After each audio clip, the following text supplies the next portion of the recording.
নমস্কার বন্ধুরা, সকলে নিশ্চয়ই ভালো আছেন, সুস্থ আছেন। আজকে তৈরি করব জ্যান্ত ফলই মাছের ঝোল। একদম হালকা পাতলা একটা রেসিপি।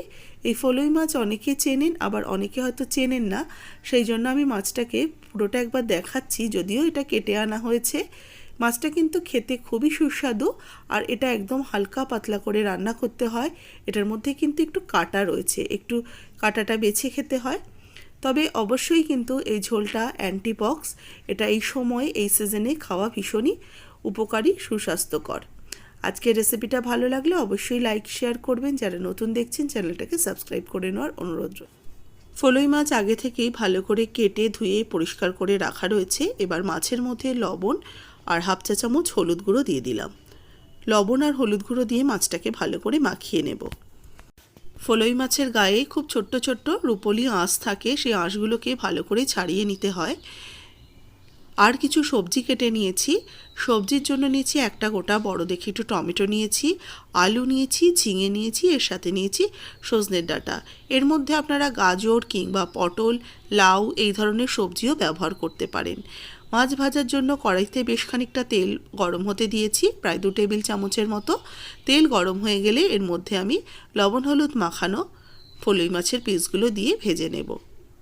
তবে যেহেতু এই মাছটাতে একটু কাঁটা রয়েছে, একটু না বেশ ভালোই ঝিরিঝিরি কাঁটা থাকে, সেই জন্য মাছটাকে একটু কড়া করে ভাজবো, যাতে কাঁটাটা বেশ কম লাগে। একটু ভালো করে ভেজে নিলে কিন্তু কাঁটার পরিমাণটা একটু কম লাগে।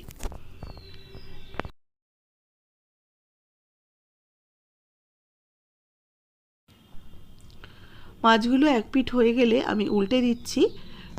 এক পিঠ একটু ভালো করে লাল করে ভেজে নিয়ে আমি উল্টে আরেক পিঠ ভেজে নিচ্ছি।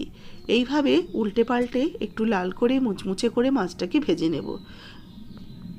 যদিও এই মাছগুলো মানে এই মাছের ঝোল বা হালকা মাছের ঝোল সবসময় একটুখানি হালকা করে ভাজতে হয়, এই কাটার জন্য আমি একটু কড়া করে ভেজে নিলাম। এবার ওই কড়াইয়ের তেলের মধ্যে দিয়ে দিচ্ছি 2 চেরা কাঁচা লঙ্কা, আর তার সাথে হাফ চামচ কালো জিরে দিয়ে দিলাম। ফোড়নটা হয়ে গেলে এর মধ্যে দিয়ে দিচ্ছি সবজিগুলো, যে সবজিগুলো আগে থেকে কেটে রেখে দিয়েছি। ডাঁটা, আলু, ঝিঙে সব কিছু দিয়ে একসাথে এটাকে একটু কষিয়ে নেব। এবার স্বাদ মতো লবণ অ্যাড করে দিলাম। এই হাফ চা চামচ মতো লবণ দিয়ে দিলাম। আপনারা নিজেদের যতটা পরিমাণে করছেন সেই বুঝেই কিন্তু লবণটা অ্যাড করবেন। এবার একটু চাপা দিয়ে রেখে দিচ্ছি। সবজিটা হালকা ভাজা হয়ে যাবে আর হালকা সেদ্ধ হয়ে আসবে। এবার একটা মশলা করে নেব। তার জন্য 1 চামচ গোটা জিরে, কাঁচা লঙ্কা আর একটু আদা নিয়েছি, এটাকে পেস্ট করে নেব একসাথে।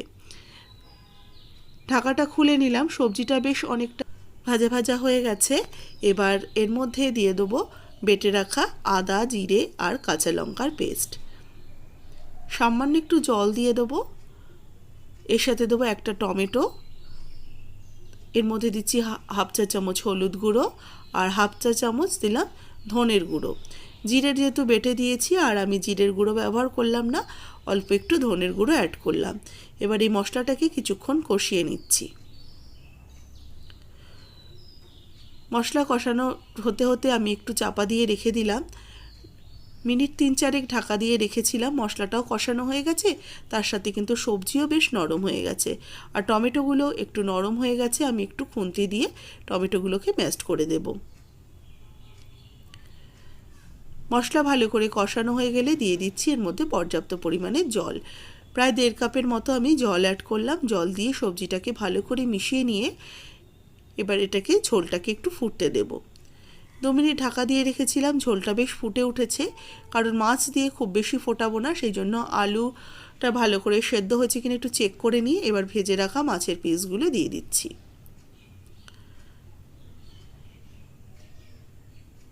এবার মাছটাকে মিনিট 2 হাই ফ্লেমে ভালো করে সবজি ঝোলের সাথে মিশিয়ে ফুটিয়ে নিচ্ছি। খুব সহজ রান্না, খুবই সুস্বাদু, আর এরকম গরমের কিন্তু হালকা পাতলা ঝোল খেতে খুবই ভালো লাগে। এরকম হালকা পাতলা ঝোলের মধ্যে যদি বাটা মশলা দিয়ে ঝোল হয়, সেটা কিন্তু খুবই টেস্ট হয়। দেখুন ঝোলটাকে আমি মিনিট 2-3 ভালো করে ফুটিয়ে নিয়েছি, আর মাছগুলোকে একটু উল্টে দিচ্ছি যাতে দুদিকটাই খুব ভালো করে সেদ্ধ হয়ে আসে। এবার নামানোর আগে একটু ধনেপাতা কোচানো অ্যাড করে দিলাম। ব্যাস, ঝোলটা কিন্তু একদম রেডি হয়ে গেল। এবার এটা নামিয়ে সার্ভ করে নেব। গরম গরম ভাতের সাথে অবশ্যই এরকম ফলই মাছের হালকা পাতলা ঝোল আপনারা তৈরি করবেন। ভালো লাগলে লাইক করবেন, শেয়ার করবেন। যারা নতুন দেখছেন রেসিপিটা, চ্যানেলটাকে সাবস্ক্রাইব করে পাশে থাকা বেল আইকনটা অবশ্যই প্রেস করে দেবেন। আর আজকের রেসিপি আপনাদের কেমন লাগলো অবশ্যই কিন্তু আমার কমেন্টস বক্সে জানাতে ভুলবেন না।